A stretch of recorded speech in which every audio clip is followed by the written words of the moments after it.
Divine grace, watch, enables a true believer to abhor that which is ungodly.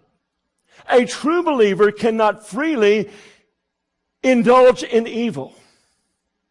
While he can sin, he cannot sin freely and habitually with joy.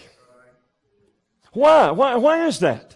Because if he's saved, grace is still tutoring him, mentoring him, disciplining him. It is still exerting its influence upon his life.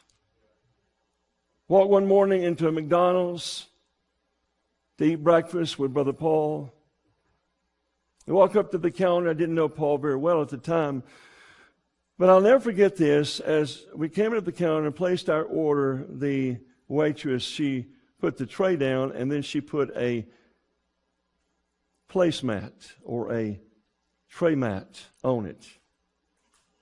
And I caught a glance of it. It was a female dance team that was very immodestly clad.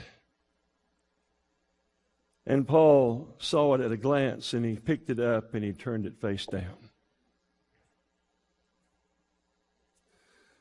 As I noticed Paul's walk, I noticed that was consistent. It reflected discipline, that he was doing anything he could in the way of discretion, in the way of prudence, to make sure that nothing was left unchecked that would cause him to stumble.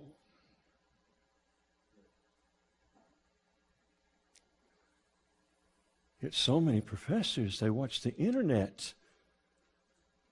They play with vipers on the internet. They watch things on television that are unbecoming to holiness. And they wonder why God is not a reality. The desire to pursue godliness, friend, is found in grace's power to enable the true believer to shun evil. But listen, this is important. Now listen carefully. What enhances this, though, the influence of it to live for righteousness, is when we take the initiative in faith to discipline ourselves to godliness. Once again, grace is resident. But what we do, we seem to enhance the effect, the dynamic, the influence of grace on our life when we, by faith, exercise ourselves to godliness.